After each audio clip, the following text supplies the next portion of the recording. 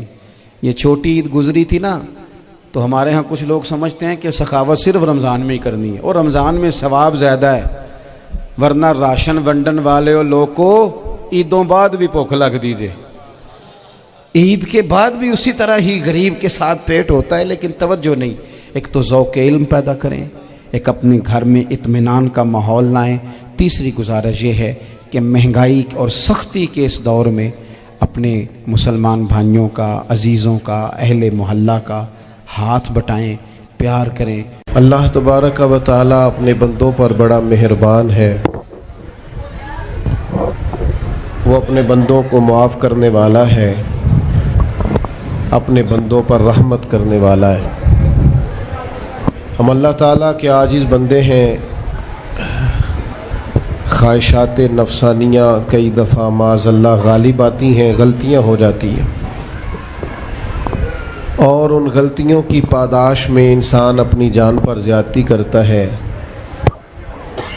اللہ تعالیٰ معاف کرے تو اس کا سفر اللہ کے عذاب کی طرف ہوتا ہے۔ اب ہمیں یہ حکم ہے کہ ہم سب بار بار استغفار کریں اپنے رب کی بارگاہ میں، اس کے حضور توبہ کریں، اللہ سے معافی کے خواستگار ہوں۔ نبی پاک علیہ الصلوۃ والسلام نے تعلیم امت کے لیے فرمایا ہے کہ میں دن میں 100 بار اپنے رب سے استغفار کرتا ہوں، بار بار اس کی طرف رجوع کیا جائے، بار بار اپنے رب کے حضور معافی مانگی جائے، اور بار بار جائزہ لیا جائے اپنے اعمال کا، بار بار کوشش کی جائے کہ ہم اپنے آپ کو سنواریں، ہم اپنے آپ کو بدلیں، اپنے اندر تبدیلی لائیں، ہم ایسے اعمال کریں جس کی برکت سے اللہ تعالی ہمیں معاف فرمائے۔ اللہ جزائے، بڑی مہربانی، جزاک بڑی مہربانی۔ کوشش کریں کہ ہم بار بار اپنا حساب کریں، محاسبہ کریں۔ ہمارے ہاں یہ ہوتا ہے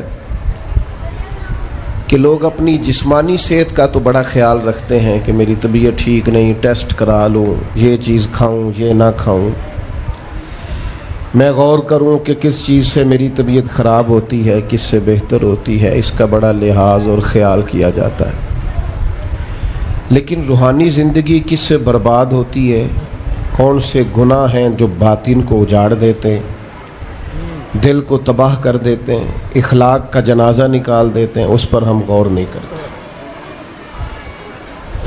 اپنی ساری زندگی اپنا ظاہر سنوارنے میں گزار دیتے ہیں، اور دل جس پر رب کریم کی نظر کرم رہتی ہے اس پر ہم توجہ نہیں کرتے۔ سب سے پہلے تو اپنا محاسبہ کریں زندگی میں۔ حضرت عمر رضی اللہ تعالیٰ عنہ ایک جملے میں بات بہت بڑی ارشاد فرما گئے۔ آپ فرماتے ہیں کہ اپنا حساب کرو اس سے پہلے کہ تمہارا حساب کیا جائے، پھر حساب کیا جائے گا تمہارا پھر مشکل ہوگی، تو ابھی سے اپنا حساب کیا جائے۔ اب ان لوگوں کا معاملہ ہے جو دنیا سے رخصت ہو گئے۔ انسان خیر اور بدی اس کا مجموعہ ہوتا ہے، انسانوں میں نیکیاں بھی ہوتی ہیں، کمزوریاں بھی ہوتی ہیں۔ اب ہم میں سے جو دنیا سے رخصت ہو گئے ہیں ان کے تعلق سے ہمارے کوئی ذمہ داریاں ہمارے ذمے بچتی ہیں۔ ایک تو ہم سب کا معاملہ ہے، وہ میں نے پہلے عرض کر دیا کہ ہمیں اپنا حساب کرنا ہے، اپنے معاملات کو دیکھنا ہے، استغفار کرنا۔ پھر یہ کہ جو لوگ رخصت ہو گئے ان کے لیے کیا کریں۔ تو چونکہ انسان میں کمیاں بھی ہوتی ہیں، خوبیاں بھی ہوتی ہیں، تو سب سے پہلے تو اللہ کے حبیب علیہ السلام نے ہمیں فرمایا ہے کہ اذکروا محاسن موتاکم، جب تم میں سے کوئی رخصت ہو جائے تو اس کی اچھی اچھی باتوں کا ذکر کرو۔ ایسا نہیں کہ انسان میں ساری خوبیاں ہی ہوں گی، لیکن تم خوبیاں تلاش کر کے ان کا بیان کرو، تم زمین پر اللہ کے گواہ ہو۔ ایک تو جب بھی کسی جانے والے کا ذکر کریں خیر کے ساتھ کریں، بھلائی کے ساتھ کریں، اچھے لفظوں کے ساتھ کریں۔ کہیں کوئی کمی یاد آئے بھی تو اب اسے چھوڑ دے، وہ بندہ رخصت ہو گیا۔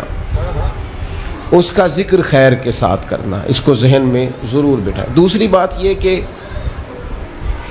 جب کوئی دنیا سے جائے تو اس کی طرف سے اصال ثواب کریں،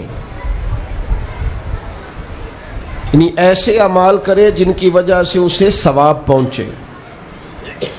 اب ہمارے ہاں جو رسم و رواج بعض بن گئے ہیں، بڑی بڑی دیگیں، بڑے لاؤ لشکر، نامی گرامی بندہ ہے تو نامی گرامی آؤ جاؤ تو کھانے تو بڑا جلسہ تو پتہ لگ جائے لوگوں کو۔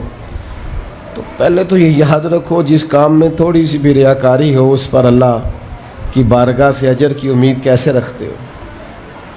جب تک عمل خالص لوجہ اللہ نہیں ہوتا، جب اس پر ثواب مل نہیں رہا تو جائے گا کیسے؟ جتنا آپ عمل چھپا کے کریں گے، جتنا آپ عمل اللہ کی رضا کے لیے کریں گے، اتنا ثواب زیادہ ہوگا، جانے والے کو فائدہ زیادہ ہوگا۔ وہ میں ختموں پہ جاتا ہوں کئی دفعہ تو وہ کہتے ہیں اتنے لاکھ روپیہ مسجد کو دیا، اس کا بھی اعلان کر دیں، اتنے قرآن پاک پڑھے ہیں تو اس کا بھی اعلان کر دے۔ کس کو بتا رہے ہو اعلان کر کے؟ اللہ کو تو پتہ ہے تم نے کیا پڑھا ہے، یہ پرچیاں پڑھ پڑھ کے کس بات کی سنا رہے ہو؟ کیا مطلب ہے اس کا؟ حضرت عبداللہ ابن مسعود رضی اللہ تعالیٰ عنہ فرماتے ہیں بعض ریاکار مر کے بھی ریاکاری نہیں چھوڑتے۔ حضور مر کے ریاکاری نہیں چھوڑتے، مرنے کے بعد کیسے ہوگی؟ فرماتے ہیں ان کی خواہش ہوتی ہے جنازے بڑے ہونے چاہیے، لوگوں کو پتہ لگ جائے فلانا گیا، مرنے کے بعد بھی تو دکھاوا کر رہا۔ حضرت ابو ذر غفاری رضی اللہ تعالیٰ عنہ کا جنازہ چند لوگوں نے پڑھا ہے، 4-5 لوگوں، اور حضور کے محبوب ترین صحابی ہیں۔ بڑا جنازہ بھی بڑی بات ہے، اللہ تعالیٰ توفیق دے تو اچھے لوگوں کے بڑے جنازے، لیکن کسی کا جنازہ چھوٹا بھی ہو جائے تو مطلب یہ نہیں کہ بندہ ٹھیک نہیں تھا۔ بات کی سمجھ آ رہی ہے؟ تو میرے عزیز، اصال ثواب کریں تو اللہ کی رضا کے محض پتہ ہوتا ہے محلے میں غریب کون ہے، اپنے والد اور والدہ کے نام پر غریب کو دے دیں، کسی مقروض کی مدد کریں، اس بیچارے کی جان چھوٹ جائے۔ آپ کوئی گلی ٹھیک کرا دیں جہاں سے لوگوں کا گزرنا آسان ہو، آپ کچھ ایسا نظام کر دیں جس سے لوگوں کے لیے آسانیاں پیدا ہو جائیں، لیکن آپ محض وہی کام کریں گے جس سے دکھاوا ہوگا تو کیا امید کرتے ہیں اس پر اجر کی؟ تو اصال ثواب دیکھیں قوم کو ضرورت کیا ہے، وہ والا اصال ثواب کریں۔ حضرت سعد رضی اللہ تعالیٰ عنہ نے جب آن کر کے عرض کیا تھا کہ یا رسول اللہ صلی اللہ تعالیٰ علیہ وسلم، میری والدہ کا انتقال ہو گیا ہے تو میں ان کے لیے کیا کروں؟ تو محبوب نے فرمایا کہ فلاں جگہ پانی کی قلت ہے تو وہاں کنواں کھدوا دے۔ معنی کیا ہے کہ اس پانی پینے سے اللہ تبارک و تعالیٰ تیری ماں کو اس کا اجر عطا فرمائے گا۔ صدقہ تو جس چیز کی ضرورت ہے آپ وہ چیز کر کے دیں، اور ختم چپ کر کے بھی ہو جاتا ہے، گھر کے اندر بھی ہو جاتا ہے، اکیلے بھی ہو جاتا ہے، اس کے لیے لاکھوں کروڑوں لگانے کی کوئی ضرورت بھی نہیں۔ چوتھی بات، تیسری بات، کوشش فرمائیں کہ جو نیکیاں جانے والا کرتا تھا وہ نیکیاں جاری رہیں، اس کے بچے، اس کی اولاد، اس کے سارے رشتہ دار ان نیکیوں، اگر وہ کوئی بھلائی کرتا تھا تو وہ بھلائی ہوتی رہے، وہ جاری رہے، وہ سلسلہ آگے بڑھایا جائے۔ ہم یہ کرتے ہیں کہ ہم خیر کے کاموں کو جاری نہیں رکھتے، بلکہ والد کے جانے کے بعد تو بچے بڑے سیانے ہوتے ہیں، وہ کہتے ہیں ابا جی کو تو بس وہ فلانا غریب بھی لوٹ کے لے جاتا تھا، فلانا بھی اپنی مجبوری سنا کے، تو ہم تو سیانے ہیں۔ او خدا کے بندے، حضور علیہ السلام نے فرمایا تمہیں جو روزی دی جاتی ہے وہ تمہارے کمزوروں کی وجہ سے دی جاتی ہے، وہ جو ضعیف کمزور لوگ تمہارے دسترخوان سے کھا جاتے ہیں ان کے سبب سے اللہ تعالیٰ تمہیں عطا کرتا ہے۔ تو اس لیے یہ تو کوئی طریقہ نہیں ہے کہ آپ کے بزرگ خیر کا کام کرتے تھے آپ نے چھوڑ دیا، تو آپ ایک کام یہ کریں کہ ان کی نیکیاں جاری رکھیں۔ اور چوتھی بات یہ کہ ان کے لیے دعا کریں۔ دعا ہمیں حضرت ابراہیم نے سکھائی ہے، سورہ ابراہیم میں موجود ہے، ربنا اغفر لی ولی والدی، یا اللہ مجھے بھی بخش دے اور میرے ماں باپ کو بھی